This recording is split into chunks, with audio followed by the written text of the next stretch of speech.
Hello my amazing people, welcome back again to my YouTube channel, and I greet you all according to your time. Good morning, good afternoon, good evening.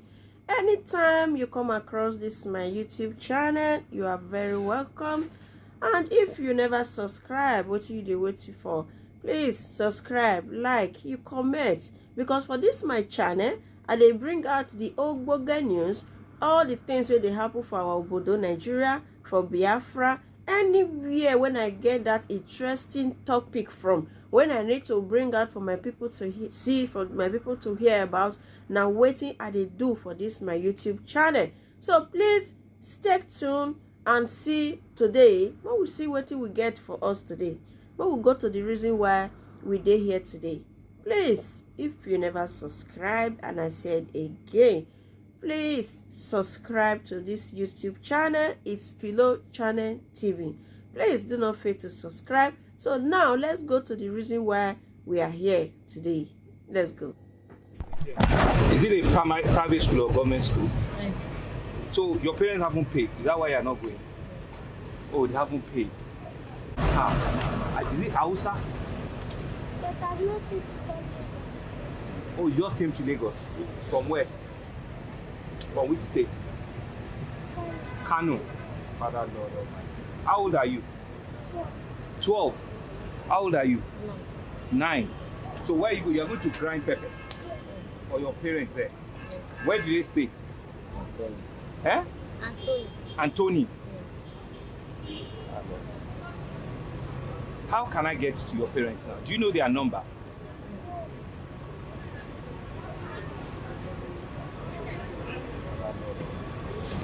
You are 9, you are 12, okay? You realize that I came in a bit late this morning, and that speaks to the reality of where we find ourselves as a people. And that makes nuisance of whatever speech that have been given to me, because it affords me an opportunity to speak straight from my heart and to tell you a clear testimony of what happened this morning. So can I have a pictures? So we're driving to this venue this morning. So this is a picture. This is me wearing a white shirt.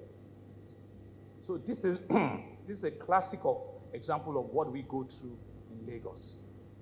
This is the road that takes you from Anthony Village onto Odu Road. So I stopped because I saw something that bleeds my heart. 2 little girls, ages 9 and 12, carrying buckets on their head to go and grind pepper at 11 o'clock in the morning. See how beautiful they both look. See how vulnerable they are, and see the risk that we're putting them to. And I'll tell you their story, because I've taken it upon myself that these 2 girls will never suffer what we saw this morning. It will be a simple example, working with an initiative like Sweepy and all of us. We do not need to be a governor. We don't need to be a first lady for us to just change our environment. I stopped the convoy, and they were scared. And I asked them not to be scared, that should tell me who they are. The lady that is in something that appears as a school uniform, because we're going to find out. Her name is Chidima Amarachi. She's 9 years old. Guess what she said? She said she's not going to go to school until Monday. And I asked her why. She said her parents cannot afford. She mentioned the name of the school. Of course, it's a private school. So my question is, if as a parent, you cannot afford to put your child in a private school, there are so many public schools, public primary schools, that were doing great things. We have Eco Excel that are doing great things. Why would you defer and deny, please let's leave the picture, and deny a 9-year-old girl from not going to school? So to go out there with all of the things that we hear about, rape, kidnapping, the risk everywhere. And you can see our innocence. But we've gone ahead to find out. Her mother was a teacher. Up until, yeah. So I'm not going to leave her alone. But she's now an house help somewhere. Because the crew were followed up this morning. And that's, you can see that Amarachi for you there. Amarachi will go back to school by the grace of God. And she will be somebody that I will follow up to till when she finishes her education. The second young girl, her name is Suebat. You can see from her hijab, pretty looking young girl. She's 12 years old. Guess what? She's not in school. She could speak English. She could pick it together, but she's not in school. Why? Her parents, they just relocated from Jigawa State to Lagos over a month ago. And so there is no plan at all for her for them to register in school. This is a classic example of what we need to do differently as a society. This is an example of what we all need to take up in this room as an example. So they will not ask the question, what brought the parents to Lagos? That's not for this gathering. But since you've taken a decision to bring a 12-year-old to Lagos, and there are public schools that you don't need to pay a dime to get into. This is Antony Village. It's not in the suburb of Lagos. This is in the heart of the city. And they're going to grind pepper, they're going to grind beans at 11 o'clock in the morning. These two girls will indeed be under my care and the care of the First Lady. And so you know out there are several Amarachi and there are several Suebat who will not have the opportunity that I'll be driving past, and I'll take the decision to stop and hear their story. This is why I'm indeed happy that even all of us that are in this room that have come to listen to an initiative called Sweeping, we all can make the difference. If we choose to, as a people, we all can make the difference.